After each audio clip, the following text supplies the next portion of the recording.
The sun, late, bathed my backyard in golden light, the jacuzzi's 104-degree water thumping against my aching muscles. After a brutal week as police chief, budget fights, internal audit, the tightrope of city politics, this hot tub paradise was my haven. I relaxed, eyes closed, as the jets and the distant robin's melody melted away the stress. Then a sliding glass door creaked open. Not my door, the sliding glass door at the house next to mine. Irritation flared as I cracked an eye open and spotted Ethan, barely 24, sun-blonde hair, prancing around in flashy flower trunks wearing a scowl that screamed trouble. At his side, Mia, his girlfriend, wearing a hot pink bikini, chewed gum like she was working the grudge, her eyes scanning my property with disdain. They stormed across the lawn, dividing our lawns, claiming the ground like conquerors.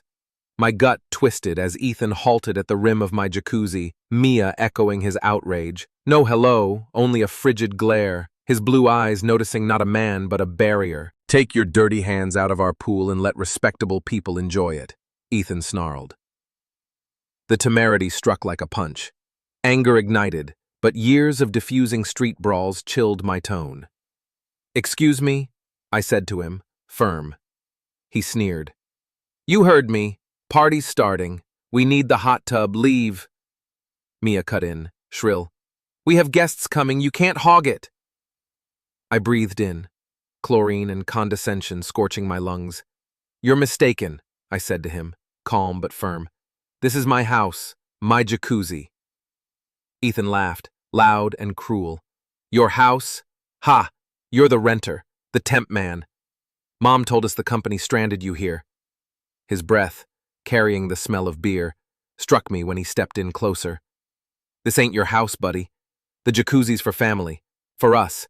The lie was transparent, a weak attempt to disown a black man from occupying the biggest house on the block, a house his family likely envied. "I'm not a renter," I asserted, voice stiffening. "I bought this house 2 months ago. You're on my property. You've got 10 seconds to get off or we don't speak again." His face flushed, sneer twisting into snarl. "Liar," he thundered, standing on my patio, finger jabbed an inch from my nose. "Our yard. Grandpa built this patio, installed this tub. Do you think you can hijack it?" His anger wasn't entitlement. It was primal, raw loss. Before I could answer, their glass door slid open for a second time. Evelyn, Ethan's mother, late 50s, blonde hair in a rigid perfect bob, came out in a perfect white linen dress, bearing an iced tea. Her step was deliberate, her face a mask of irritation. "Ethan, why all the shouting?" she called out, syrupy but poisonous. "You'll wake everyone up." Ethan whined, pointing at me. "He won't leave, Mom." I told him we have to have it for the party. Evelyn's gaze swept over my patio, jacuzzi, and garden with possessive nostalgia before coming back to me, her eyes icy cold. "There's a misunderstanding," she said. "We're hosting a family gathering. We've always had this space. Your company must have spoken about the shared use agreement with you." The deceit was polished, a lie wherein my ownership was a small misstep. I stood dripping with water, the jets now a maddening roar. "There's no deal," I said. "This is my territory. You're trespassing." She laughed, condescendingly. "Don't be dramatic. We've been here 35 years. We built this place. We know how business goes. Cooperate and it'll be simpler." Her contempt was a blade covered in courtesy. My temper snapped.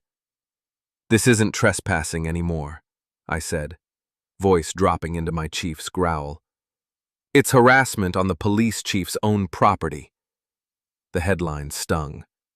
Mia's eyes widened.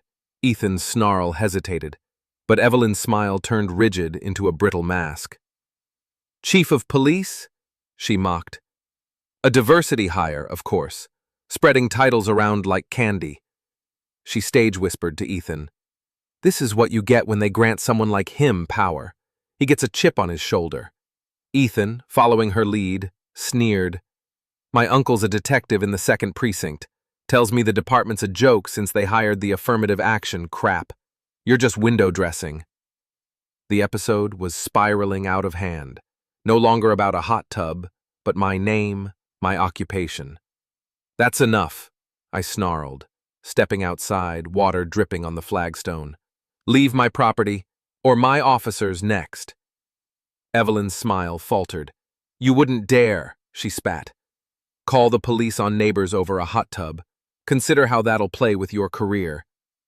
It was a calculated threat, referencing my position as a black chief of a white suburb. You made racist statements, broke into my house, and threatened me, I said, looming over Ethan. This is now a police matter. Leave. Ethan screamed. This is our home! A cry of pain, loss. Evelyn restrained him. Come, Ethan, we don't need this. Her final whisper was poison. People like you don't survive here. We'll see to it. They stormed away, slamming doors, leaving my haven a battlefield. I stood, dripping, as the twilight fell, the silence heavy with their threat. No party came. It was a performance for me. Inside, I locked my door, the click, a emptiness. The peace was gone, supplanted by an irritating question. Why this violence? Ethan's scream indicated a hurt beneath the surface. I dug up property records. It was a foreclosure, sold by a bank 3 years ago. The previous owner, Ethan's father, Evelyn's husband, was in federal prison for a Ponzi scheme that swindled millions, including neighbors. The quiet exclusion was not racist. It was the house, tainted by deception. They hadn't departed voluntarily. They'd been driven out, their honor pillaged.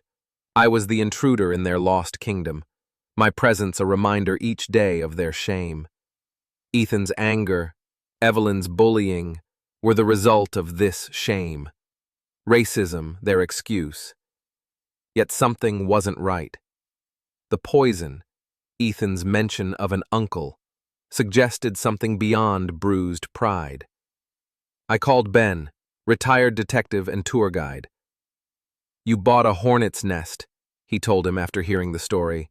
The mother is the threat. The uncle is trouble. 2nd Precinct's old school, doesn't welcome strangers like you. He pushed harder and dialed back, voice tight.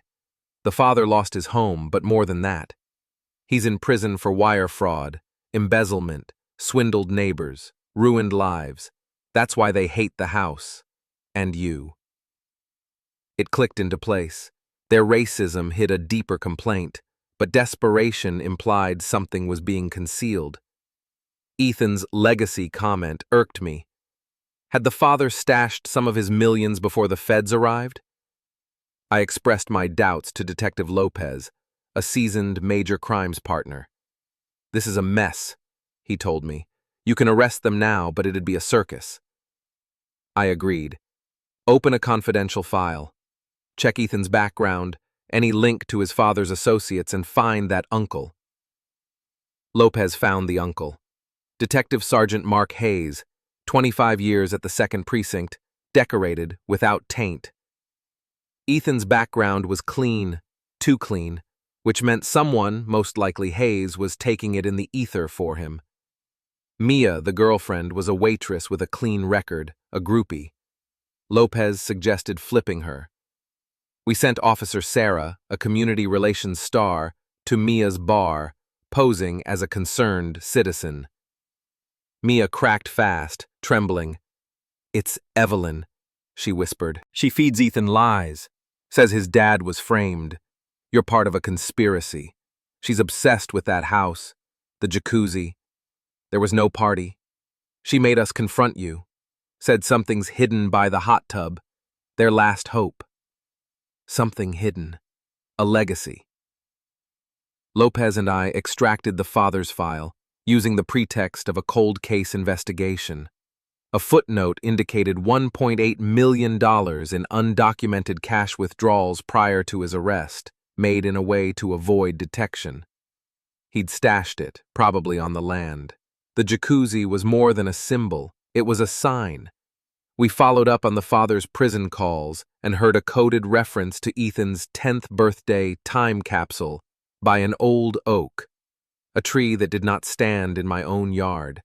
It was a map, hidden inside a scrapbook. Surveillance also revealed Evelyn at a library, flipping through a photo album, making marks on its back cover. We pulled it out, a drawing of my patio, an X on a paver stone near the jacuzzi pump, labeled Stone 12. Their fight was a cover-up to make me look like a burglar, but the uncle was mixing me up. What did he have to gain by sabotaging his career? Lopez and I retraced a string of costly burglaries of the father's Ponzi investors, 80% overlap. The burglar understood codes, timing, left no trail, an inside job. Hayes wasn't just protecting his family, he was a leader of a burglary ring and was using his badge to access victim data. Ethan was his client. The jacuzzi drama was a diversion to keep me busy with a superficial beef while his crew stole millions. My anti-crime campaigns ruined his business, so he struck back by using my race, putting on a racist display to destroy my reputation. The $1.8 million was used as bait. We caught Evelyn and Ethan excavating. Hayes maintained his clean record, his deeper crimes in hiding. We set a trap. I staged a family emergency outing, proposing that I'd lost the neighbor issue. We surveilled my residence and a possible burglary target, a mansion whose owners were out of the country. Thermal imaging at 1 a.m. captured Evelyn and Ethan creeping to my patio with pry bar in tow. They jack up Stone 12, revealing an ammo can. Floodlights illuminated. "Police, hands up!" Ethan let go of the box. Evelyn shrieked. Meanwhile, Lopez's team saw Hayes's crew at the mansion, but a police scanner warned them about our raid. They were out of there.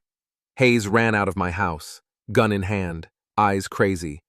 "You sabotaged us!" he yelled. I was going to shoot when Deputy Chief Carter, whom I had suspected of being in on it, arrived, gun trained on Hayes. "Drop it, Mark. You're done." Hayes, betrayed by his own, collapsed, gun falling. The can was empty, a cruel lie from the father, tormenting his family from prison. Hayes confessed, exposing his burglary ring, naming accomplices, and admitting he used his family as pawns. Evelyn and Ethan faced minor charges, broken by the empty box. The department reeled. Carter's testimony sparked reforms, dismantling the Blue Wall's corruption. Weeks later, I relaxed in my jacuzzi, the anchored stone silent beneath the water. The house next was for sale, the subdivision quiet. Racism, greed, and betrayal's ghosts were gone. The water was just water, my house just mine taken back. Not just from a family's animosity, but from a conspiracy which had nearly killed me. I closed my eyes, the jets a hum, and I was at peace, hard won, but mine.